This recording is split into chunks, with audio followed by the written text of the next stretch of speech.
Today, we are diving into the world of Space Invaders, the classic arcade game. In this video, we are going to break down the basic mechanics, the basic principles, and we are going to make it in Python, at least its simplified version. Space Invaders is a game where the player controls a laser shooting cannon. Target here is to defend Earth against descending alien invaders. In our version, we are going to use simplified pictures, not the original aliens or the shape of the cannon. It can be your homework to try it. Also, we are going to omit the UFO and the protective barriers. But don't hesitate to add them by yourself, or just drop a comment and we can do it together in another video. The same as before, let's start with the minimum amount of code what we need to run a Pygame game. We have a class here, Space Invaders, just encapsulating our project, some variables to define the basic behavior, and that's it.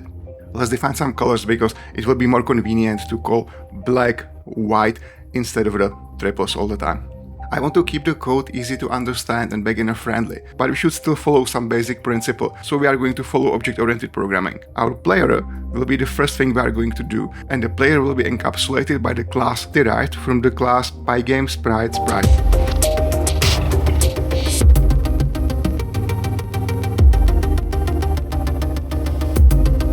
This is something what you should do if you want to have something on a screen represented by a picture. We are immediately going to add constructor in it and update function. The update function is going to be called every frame in our game loop. And I guess there's nothing surprising there. We are just checking if any key has been pressed, and if yes, we are going to act accordingly. We are going to react on left and right key press, and we are going to change the position of the player, its X value. Now we shall create an object from our class, the player itself, and put it into the game.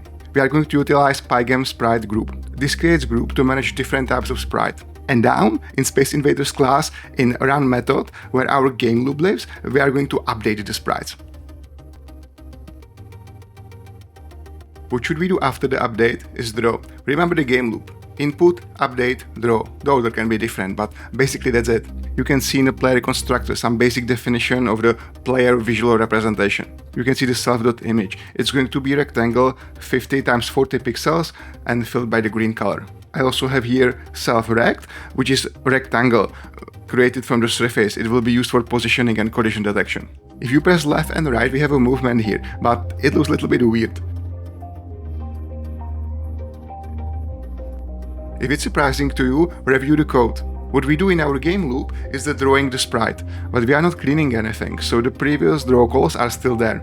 Fortunately, fix is very easy. Now what we do every frame is cleaning the screen, filling with a black color, and after that, drawing our sprites. We have one for now, but let's change it. Enemies can be encapsulated by the enemy class. The principle is the same as before.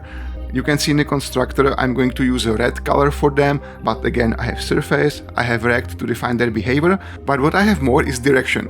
In our Space Invaders class, in our main part of the game in the constructor, I'm going to specify new method create enemies. I'm not going to have only one enemy, but quite a bunch of them. Here I have two for cycles. I'm creating one enemy after another. I'm going to add all of them to all sprites for Pygame to know what is a sprite, and also to the enemies, just for us to know what is an enemy and what is the player. The update method of the enemy is something different than for the player. For the enemy, I don't need to wait for any key press. There is just AI, the computer is leading them. So let's do it.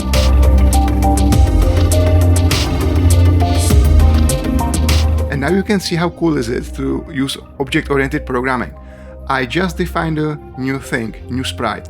I've added the sprite to the sprite collection, and if the sprite contains update and some way of visualization, which is self-image, it works immediately. There's no need to add any more code than just this.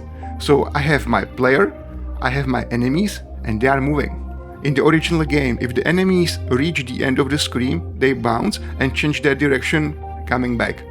Let's do the same thing. For that we can use our direction variable. I'm checking the right position of our rectangle defined above, and if it's bigger than the width of the screen, I'm going to reverse the direction. Taking a look on the formula in the update function, you can see that I'm taking the speed and multiplying the speed by the direction. So if the direction is 1, nothing is going to change. If it's -1, it's going to be reversed.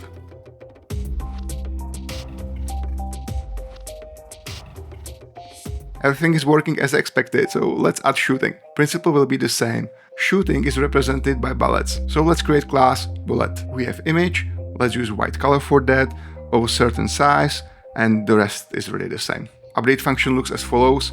We are simply updating the Y value of the position based on the bullet speed, and if the bullet reaches the top of the screen, it's going to disappear. In our game class, let's create a bullet sprite and add it to the collection, and for the player, let's add ability to shoot.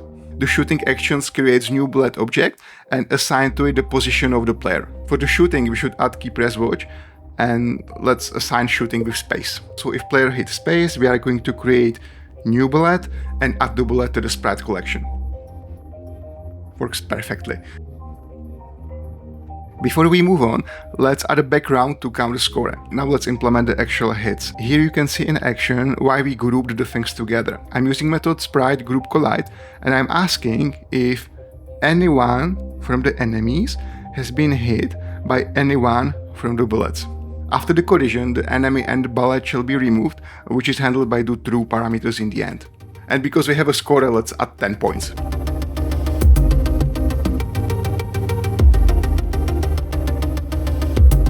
Looks like the game already, so let's write the score on the screen.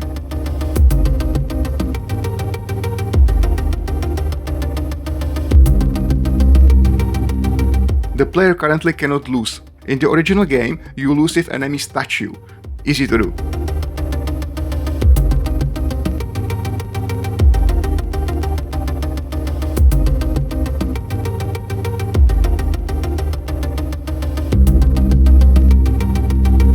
Just one small comment and the final demonstration. Enjoy!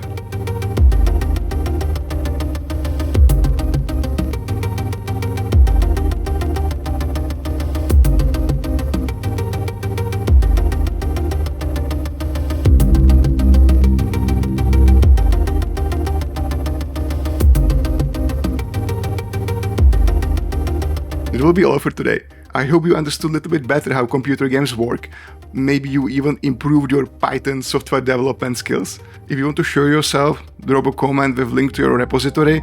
Mine is in the description. Build up on that and have a great time. See you!